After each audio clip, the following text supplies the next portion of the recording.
ఈరోజే అధిక జ్యేష్ఠమాస 3వ శుక్రవారం. మరి ఇంతటి విశేషమైన రోజు ఈ కథను వింటే చాలు. పాపాలన్నీ అగ్నిలో పడిన దూది మాదిరిగా నశిస్తాయి, సకల శుభాలు కలుగుతాయి. మరి ఆ కథ ఏంటో ఇప్పుడు ఈ వీడియోలో తెలుసుకుందాం. బండాసురుడు అనే ఒక భయంకరమైన రాక్షసుడు ఉండేవాడు. అతన్ని చంపడం ఎవరి వల్ల కాక సాక్షాత్తు బ్రహ్మ విష్ణు మహేశ్వరులే దేవతలందరితో కలిపి ఒక మహాయజ్ఞాన్ని తలపెట్టారు. దాని ఫలితమే శ్రీ లలితా త్రిపుర సుందరి, ఎంతో శక్తివంతమైన వారాహీదేవి, శ్యామలాదేవి, నకులేశ్వరి వంటి అమ్మవార్లు ఈ లలితాదేవి సైన్యంలో ఒక భాగంగా ఒక మహాయుద్ధమే చేశారు. అయితే ఈ లలితా త్రిపుర సుందరి పూర్తిగా తెలుసుకోవాలి అంటే మనం దక్ష యజ్ఞానికి వెళ్లాల్సిందే. శివుడి భార్య సతీదేవి తండ్రి దక్షుడు. ఆ దక్షుడు ఒక పెద్ద యజ్ఞం చేసి కూతురైన సతీదేవిని మాత్రం ఆహ్వానించడు. అయితే యజ్ఞం చేస్తుంది తండ్రే కదా, ఆహ్వానించకపోయినా పర్వాలేదు అని సతీదేవి ఆ యజ్ఞానికి వెళ్తుంది. కానీ దక్ష యజ్ఞంలో జరిగిన అవమానం వల్ల సతీదేవి అక్కడే దహనం చేసుకుని చనిపోతుంది. దాంతో శివుడు బాధతో, తీవ్రమైన వైరాగ్యంతో అన్నిటినీ వదిలేసి ఈ బ్రహ్మాండం అంచుకి వెళ్ళిపోయి అక్కడ ధ్యానంలో నిమగ్నమైపోతాడు. ఈ విధంగా కొన్ని వేల సంవత్సరాలు గడిచిపోతాయి. ఇక దేవతలంతా ఎలాగైనా శివుడిని పాత పరిస్థితికి తీసుకురావాలి అని మన్మధుణ్ణి శివుడి ధ్యానం చెడగొట్టడానికి పంపిస్తారు.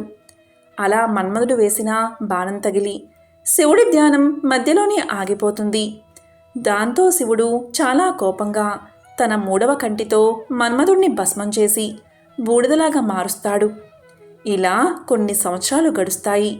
శివుడి దగ్గర ఉన్న రుద్రగణాల్లో ఒకడైన చిత్రకర్ముడు ఈ మన్మధుడి బూడిద నుంచి ఒక బొమ్మను తయారు చేసి శివుడి దగ్గరకు తీసుకువెళ్తాడు.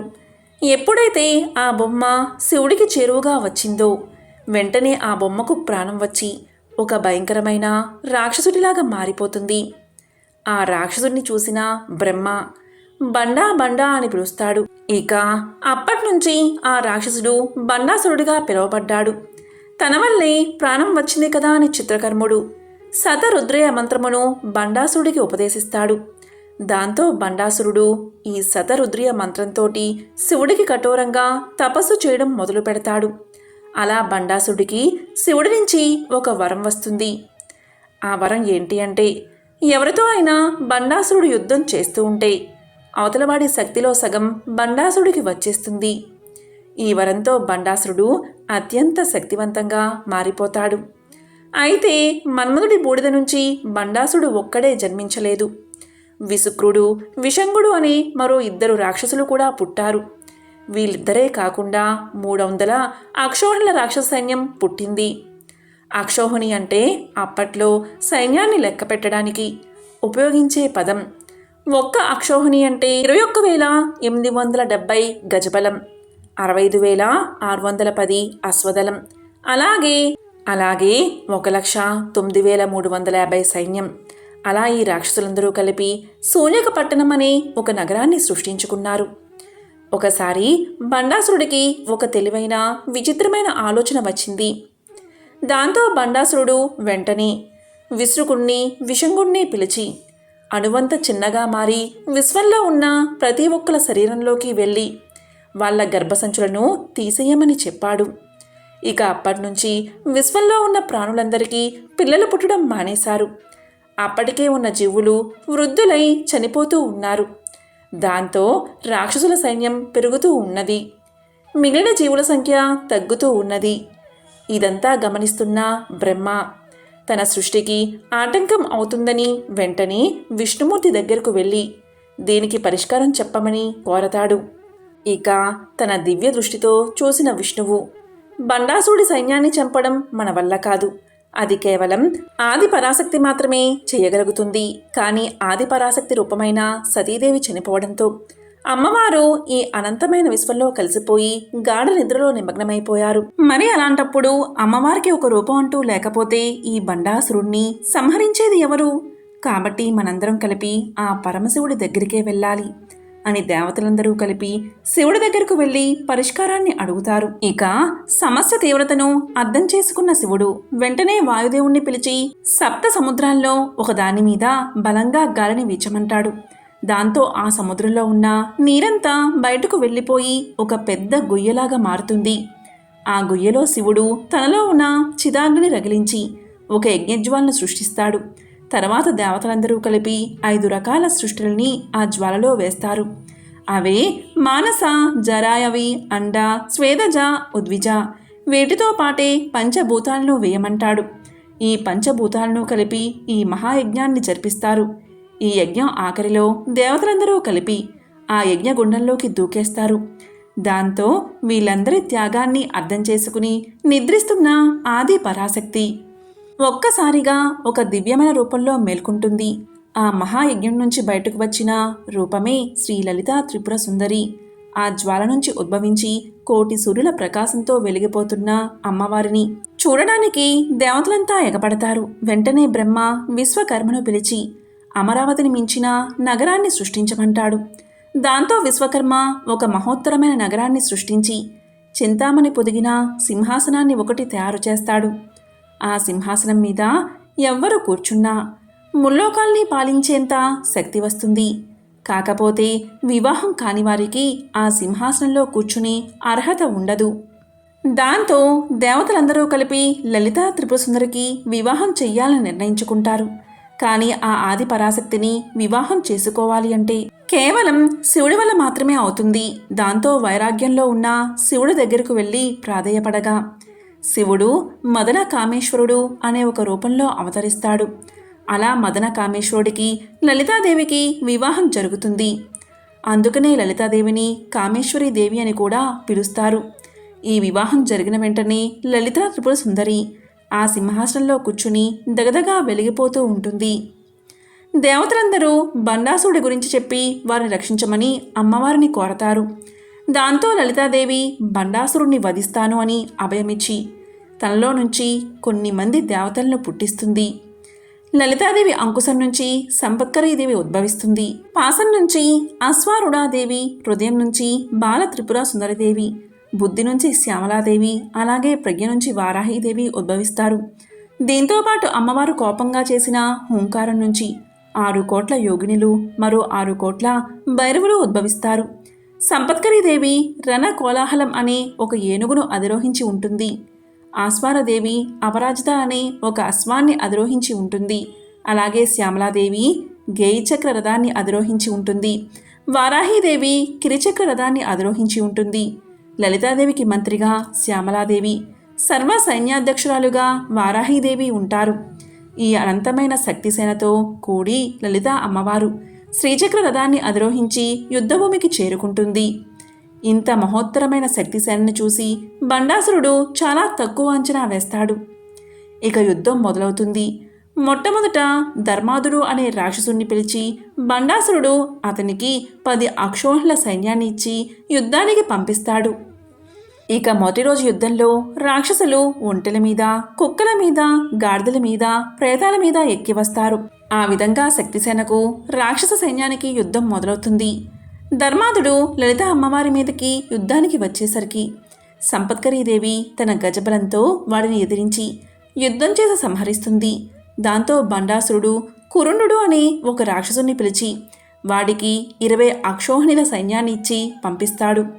అప్పుడు ఆస్వారుదేవి తన అశ్వదలంతో వచ్చి ఆ 20 అక్షోహిణుల సైన్యాన్ని ముట్టుపెట్టి కురుండుణ్ణి అక్కడికక్కడే సంహరిస్తుంది. తరువాత బండాసురుడు తన 5 సైన్యాధిపతులను పిలిచి మాయాశక్తిని ఉపయోగించి గెలవమని పంపిస్తాడు. వీళ్ళంతా యుద్ధ రంగంలోకి ప్రవేశించి సర్పిణి అనే ఒక మాయాశక్తిని సృష్టిస్తారు. దాంతో లక్షలాది సర్పాలు పుట్టి ఈ శక్తి సేన మీద దాడి చేయడం మొదలు పెడతాయి. అప్పుడు లలితాదేవి దవడల నుంచి పుట్టిన నకులేశ్వరీదేవి ఆ సర్పిణి మాయను ఎదుర్కొని లక్షలాది మంగూసుల్ని సృష్టిస్తుంది. ఈ మంగూసులన్నీ కూడా వెళ్ళి ఆ పాములన్నింటినీ చంపేస్తాయి. వెంటనే నకులేశ్వరీదేవి గరుడాస్త్రాన్ని ప్రయోగించి ఆ మాయాశక్తిని నాశనం చేస్తుంది. అలాగే అమ్మవారు పట్టీసం అనే ఆయుధంతో ఆ సైన్యాధిపతులందరినీ చంపేస్తుంది. అప్పుడు బండాసురుడు వరాహకుడు అనే ఒక పెద్ద రాక్షసుణ్ణి, అలాగే తన దగ్గర ఉన్న 7 సైన్యాధిపతుల్ని పంపిస్తాడు. ఈ 7 సైన్యాధిపతులకి సూర్యుడి దగ్గర నుంచి ఒక వరం ఉంటుంది. అది ఏంటి అంటే, వీళ్ళు ఎవరి వైపు చూస్తే వాళ్ళు ఇంక కదలక అలాగే ఉండిపోతారు. ఈ శక్తితో ఈ సైన్యాధిపతులు యుద్ధ భూమిలోకి వచ్చి శక్తిసేన వైపు చూడగానే కోట్లాది మంది యోగినులు, భైరవులు అక్కడికక్కడే స్తంభించిపోతారు. వెంటనే ఈ సైన్యాధిపతులతో వచ్చిన రాక్షస సైన్యం శక్తిసేనపైన దాడి చేయడం మొదలుపెడుతుంది. ఈ విషయం తెలుసుకున్న వారాహీదేవి తన అంగరక్షకురాలైన తిరస్కరీదేవిని పంపిస్తుంది.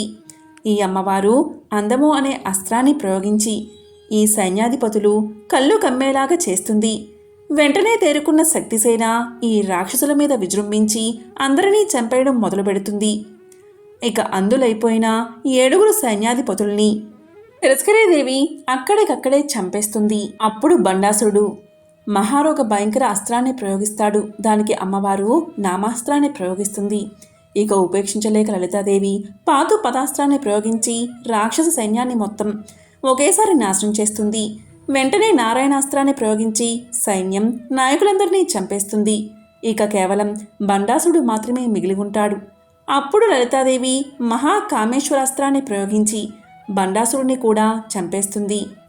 ఇలా 4 రోజుల పాటు ఒక మహా సంగ్రామం జరిగి ఆఖరిగా లలితాదేవి విజయకేతనాన్ని ఎగరవేస్తుంది. ఇక బండాసురుడు మరణించిన తర్వాత లలితాదేవి తన చల్లని చూపులతో శక్తి సైన్యానికి తగిలిన గాయాలన్నింటినీ పోగొడుతుంది. యుద్ధం వల్ల కలిగిన శ్రమ నుండి సేద తీరుస్తుంది. ఇక బ్రహ్మాది దేవతలు ఆనందంతో లలితాదేవిని దర్శించుకోవడానికి వస్తారు. సింహాసనం మీద కూర్చున్న తల్లిని స్తోత్రం చేస్తారు బ్రహ్మ, విష్ణు, ఇంద్రాది దేవతలు. తల్లి, బండాసురుడైతే మరణించాడు, కానీ అతని మిత్రుడు తారకుడు ఇంకా జీవించే ఉండి మమ్మల్ని హింసల పాలు చేస్తున్నాడు అన్నారు. అతన్ని అంతమొందించాలి అంటే పరమేశ్వరుడికి పుత్రుడు కలగాలి. మేమంతా అందుకోసమే ప్రయత్నాలు చేస్తూ ఉండగా మన్మధుడు దహించబడడం, ఆ తర్వాత ఈ సంఘటనలు చోటు చేసుకోవడం జరిగింది అని తల్లికి జరిగిన సంఘటనలు వివరిస్తారు. ఇక రతీదేవి మన్మధుడి మరణంతో దిక్కుతిరాలై రోదిస్తూ ఉంది అని దేవతలు రతీదేవిని లలితాదేవికి చూపిస్తారు. రతీదేవి మాతకు నమస్కారం చేస్తుంది. ఆ మాటలు విన్న లలితాదేవి ప్రేమపూరిత దృక్తులతో కామేశ్వరుడి వైపు చూపు సారిస్తుంది. ఆ కనులో నుంచి మన్మధుడు పునర్జీవుడు అవుతాడు. హరుని చూపుల అగ్నిలో దహించబడ్డ మన్మధుణ్ణి జీవితుణ్ణి చేసిన సంజీవని ఆ తల్లి. రతి, మన్మధులు మాత పాదాలకు నమస్కారం చేస్తారు. రతీదేవిని అలంకరించి తీసుకురండి, రతి మన్మధుల వివాహం చేద్దాం అని శ్యామలాదేవి చెలికత్తెలను ఆజ్ఞాపిస్తుంది. ఆ దంపతులను తల్లి ఈ విధంగా ఆశీర్వదిస్తుంది. మన్మద, నీకు ఇక ఏ భయమో లేదు, వెళ్ళు, మరొకసారి నీ పూలబాణం పరమేశ్వరుడిపై సంధించు అంటుంది. శివుడు నీకు లొంగిపోయి పార్వతిని వివాహం చేసుకుంటాడు. నా ఆశీస్సులతో శివుడు నీకు ఏ విధమైన హాని కలిగించడు. ఈ క్షణం నుంచి నీవు ప్రతి ఒక్కరి శరీరంలోకి ప్రవేశించి రాగమోహాలను ఉత్పన్నం కలగజేయి, నా భక్తుల్ని కాపాడు అంటుంది అమ్మవారు. తల్లి ఆశీర్వాదాలు పొందిన మన్మధుడు సతీ సమేతంగా తన మిత్రులైన వసంతుడు మొదలైన వారిని వెంటబెట్టుకుని శివుడు తపస్సు చేస్తున్న శ్వానాశ్రమానికి వెళ్ళి తన ప్రభావాన్ని చూపిస్తాడు. శివుడికి తపోభంగమై విరహ వేదనతో పార్వతికై వెతకడం మొదలు పెడతారు. ఈలోగా మన్మధుడు తన బాణాలు పార్వతి మీద కూడా ప్రయోగిస్తాడు. పార్వతి చేస్తున్న తపస్సుతో సంతుష్టుడైన పరమేశ్వరుడు ఆమె ఎదుట ప్రత్యక్షమై ఆమెను వివాహం చేసుకుంటాడు. ఫలితంగా కుమారస్వామి జన్మించి దేవసేనకు అధిపతి తారకాసుర సంహారం చేసి ఇంద్రుడి పుత్రిక అయిన దేవసేనను పెళ్లాడతాడు. మన్మధుడు తాను వచ్చిన పని నిర్విఘ్నంగా పూర్తి చేసినవాడై లలితాదేవి సేవకు శ్రీపురం చేరుకుంటాడు. ఇక బండాసుడు అంతమైన తర్వాత త్రిమూర్తులు దేవశిల్పి అయిన విశ్వకర్మను, రాక్షసుల శిల్పి అయిన మయుణ్ణి పిలుస్తారు. లలితాదేవి శివ కామేశ్వర నివాసయోగ్యమైన 16 భవంతులు 16 పుణ్యక్షేత్రాలు నిర్మించమని ఆదేశిస్తారు. ఆ 16 స్థావరాలు మేరు, నిషద, హేమకూటము, హేమగిరి, గంధమాదన, నీల, మేష, శృంగార మహేంద్ర పర్వతాలు, జల సముద్రాలతో సహా లవణ, చెరుకు, పాల, సుర, నేతి, పెరుగు సప్త సముద్రాల్లో మొత్తం 16 క్షేత్రాల్లో అమ్మవారి కోసం నిర్మించిన భవంతులే శ్రీపురము. ఈ భవనాల్లో అమ్మవారు 14 రూపాల్లో నివసిస్తుంది. లలితాదేవి నివసించే భవనం దేవశిల్పులు నిర్మించాలి. అని ఇక మిగిలిన భవనాలు కామేశ్వరపురి, భగమాలాపురి, నిత్యకన్యాపురి అనే పేర్లతో నిర్మాణం జరగాలి అని త్రిమూర్తుల ఆదేశం విన్న విశ్వకర్మ మయుని సహాయంతో ప్రాకార నిర్మాణం చేశారు. బ్రహ్మలోకానికి ఊతుభాగాన ఉన్న సర్వలోకమే మణిద్వీపం పరాంబిక తన ఇచ్ఛానుసారం మనసుతో సంకల్పించుకుని ఈ లోకం నిర్మించుకుంది. ఇది కైలాసం కన్నా, వైకుంఠం కన్నా, గోలోకం కన్నా అత్యధికం. ఈ ద్వీపానికి చుట్టూ అమృత సముద్రం ఉంటుంది. రత్నాలు దొరికే ఇసుక తిన్నెలు కనువిందు చేస్తాయి. ఆ సముద్రపు ఒడ్డున రత్నద్రుమం అనే మహావృక్షం ఉంటుంది. దాని పైనుంచి చూస్తే కనిపిస్తుంది ఒక మహాప్రాకారం. ఈ మహాప్రాకారానికి 4 దిక్కులా 4 ద్వారాలు ఉంటాయి. దేవి దర్శనం కోసం వచ్చిన దేవతలు, వారి వెంట వచ్చే గణాలు ప్రతి ద్వారం వద్ద కనిపిస్తూ ఉంటారు. ప్రాకారం ద్వారా దాటి లోపలికి వెళితే అడుగడుగునా సరస్సులు, రత్న ద్రుమ వాటికలు కనిపిస్తాయి. ఇలా ఒక్కొక్క ప్రాకారం ఒక్కొక్క అధిష్టాన దేవత పరిపాలిస్తూ ఉంటుంది. చింతామణి గృహంలో లలితాదేవి స్థిర నివాసి అయి కొలువై ఉంటుంది. ఒకసారి లలితాదేవి సభలో సింహాసనాసీనురాలై ఉండగా తను దర్శించుకోవడానికి వేచి ఉన్న దేవీ దేవతలందరకు దర్శనానికి అనుమతి ఇచ్చింది. వారిలో బ్రహ్మ సరస్వతులు, లక్ష్మీ నారాయణులు, గౌరీ రుద్రులు, మంత్రిని దండిని దేవులు, నానారూప నామములు కల అనేక శక్తి సముదాయము తల్లిని సేవించుకోవడానికి వేచి ఉన్నారు. వచ్చిన వారందరూ తల్లిని దర్శించి తమ తమ స్థానాల్లో కూర్చుని ఉండగా లలితాదేవి కనుసైగతో వశన్యాది వాగ్దేవతలు లేచి నిలబడి తాము రచించిన సహస్రనామాలతో దేవిని స్తుతించారు. ఆ స్తోత్రం విన్న తల్లి ఎంతో సంతోషించింది. ఆ స్తోత్ర పాఠము విన్న సభాసదులు విస్మయులు అయ్యారు. ఇక లలితాదేవి సభను ఉద్దేశించి, దేవతలారా వినండి, వశన్యాది వాగ్దేవతలు నా ఆజ్ఞచేత ఈ స్తోత్రాన్ని రచించారు. నాకు సంతోషం కలిగించే ఈ దివ్యనామయుక్తమైన స్తోత్రము నా ప్రీతి కొరకు మీరందరూ పఠించాలి. అంతేకాదు నా భక్తులకు ఉపదేశించాలి. ఒక్కసారైనా నామము పఠించిన భక్తుడు నా అనుగ్రహానికి పాత్రుడవుతాడు. శ్రీచక్రమున నన్ను పూజించి పంచదశాక్షరి మంత్రం జపం చేసి తరువాత నామ పారాయణం చెయ్యాలి. కానీ శ్రీచక్రార్చన మంత్రజపం చేసినా చెయ్యలేకపోయినా సహస్రనామ స్తోత్రం మాత్రం నా ప్రీతి కొరకు సదా పఠించాలి. ఇలా చేస్తే అన్ని కోరికలు నెరవేరతాయి. అందులో ఎటువంటి సందేహమూ లేదు అని లలితాదేవి దేవతలకు పారాయణ అనుమతి ప్రసాదించింది. అది మొదలు శ్రీదేవి ఆజ్ఞ మేరకు బ్రహ్మ విష్ణు మహేంద్రాదులు, మంత్రిని మొదలగు శక్తులు ఈ సహస్రనామ స్తోత్రము లలితాదేవి ప్రీతి కొరకు పఠించసాగారు. లలితోపాఖ్యానంలో వివరించిన బండాసుర వధ, శ్రీపుర వర్ణన హయగ్రీవుడు చెప్పగా విన్న అగస్త్యుడు ఎంతో సంతోషంతో, శ్రీదేవి పుట్టుక, బండాసుర వధ చెప్పావు, పంచదశాక్షరి మంత్రమహిమ, శ్రీపురం యొక్క వైభవం వివరించావు, మంత్రిని దండిని దేవుల నామముల వివరణ తెలుసుకున్నాను. అదేవిధంగా లలితాదేవి సహస్రనామాల ఉపదేశం కూడా చేయమని వేడుకుంటాడు. హయగ్రీవుడు ఆ సహస్రనామ స్తోత్రము రహస్యమైనవడం చేత ఇంతకాలము చెప్పలేదు. ఇప్పుడు భక్తితో అడుగుతున్నావు కనుక చెప్తాను విను అంటాడు. మంత్రాలలో శ్రీవిద్య ఎంత ముఖ్యమో, పురములలో శ్రీపురము ఏ విధంగా శ్రేష్టమో, శక్తులలో లలితాదేవి ఏ విధంగా పరమైనదో, శ్రీ విద్యోపాసకులలో పరమశివుడు ఏ విధంగా ప్రథముడు, అదేవిధంగా సహస్రనామాలలో లలితా సహస్రనామాలు శ్రేష్టం. లలితా సహస్రనామ పఠనం వల్ల తల్లి ప్రీతి చెందినట్లు మరే స్తోత్రాల వల్ల శ్రీదేవి ప్రీతి చెందదు.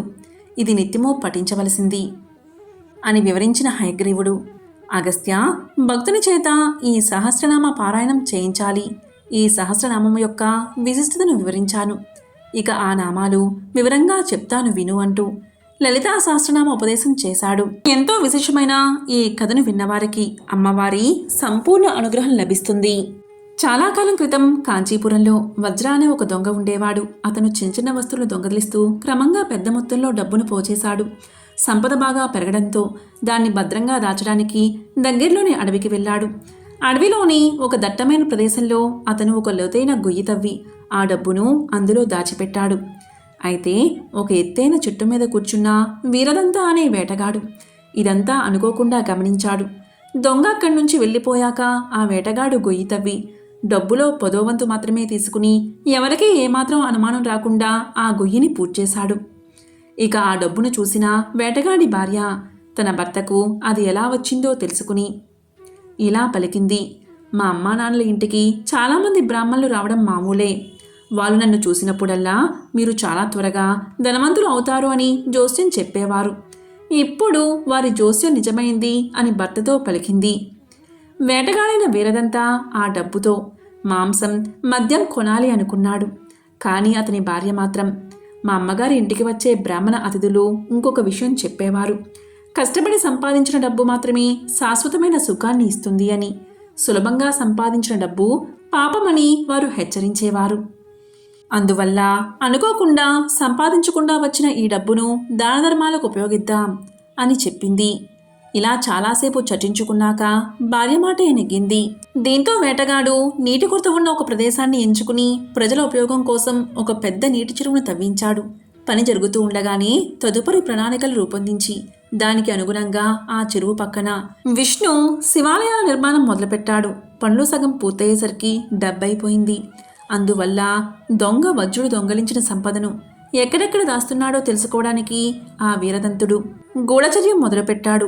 దొంగకు ఏమాత్రం అనుమానం రాకుండా ఆ వేటగాడు గుంటల నుండి కొద్ది కొద్దిగా డబ్బు తీస్తూ ఎలాంటి ఆటంకాలు లేకుండా నిర్మాణాన్ని కొనసాగించాడు. దీంతో పాటు అతను ఆ డబ్బును దానం చేయడం కూడా మొదలుపెట్టాడు. అయితే ఆ వేటగాడు ఆ డబ్బును తన కోసం కానీ తన కుటుంబం కోసం కానీ ఉపయోగించలేదు. ఈ విధంగా తన భార్య నిరంతరము ఇచ్చిన ప్రోత్సాహంతో అతని దాన ధర్మాలు అభివృద్ధి చెందాయి. కంచి బ్రాహ్మణులు సంతోషించి ఆ వేటగాడికి అతని భార్యకు ద్విజవర్మ మరియు శీలావతి అనే బిరుదులను ప్రదానం చేశారు. కాలక్రమేణా ఈ బిరుదులే వారి ప్రసిద్ధ పేర్లుగా మారాయి. కొంతకాలం తర్వాత ఆ వేటగాడు ఒక నగరాన్ని నిర్మించాలని ప్రణాళిక రచించాడు. దానికి తన సొంత పేరు పెట్టకుండా తన గురువైన దేవరత పట్ల గౌరవ సూచకంగా దానికి దేవరతపుర అనే పేరు పెట్టాడు. కొన్ని సంవత్సరాల తర్వాత ఆ వేటగాడు మరియు అతని భార్య ఒకే సమయంలో మరణించారు.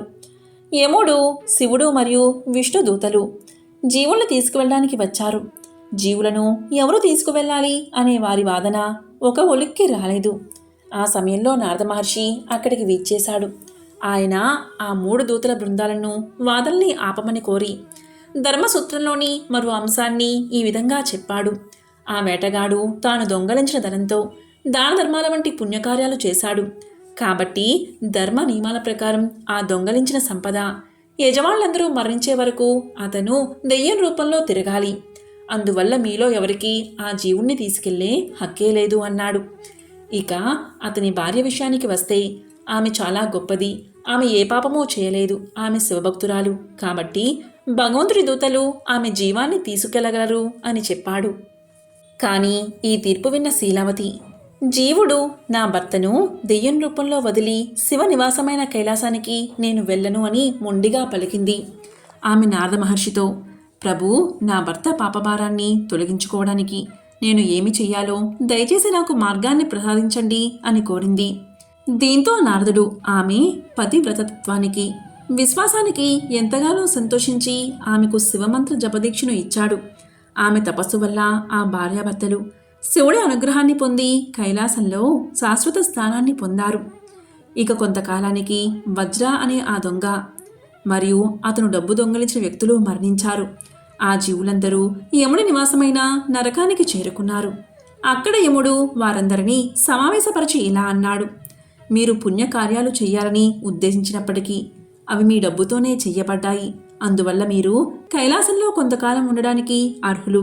కాబట్టి నేను మిమ్మల్ని అడుగుతున్నాను, మీరు మొదట పుణ్యఫలాన్ని అనుభవించడానికి ఎంచుకుంటారా లేక పాప ఫలాన్ని అనుభవించడానికి ఎంచుకుంటారా అని పలకగా వారందరూ ఏకకంఠంతో ఇలా సమాధానం చెప్పారు, మేము మొదట పుణ్యఫలాన్ని అనుభవించడానికే మొగ్గు చూపుతున్నాం. అలా చేయడం వల్ల మాకు పుణ్యాత్ములతో సాంగత్యం చేసే అవకాశం లభిస్తుంది. దాని ద్వారా మా గత పాపాలు తొలగిపోతాయి అన్నారు.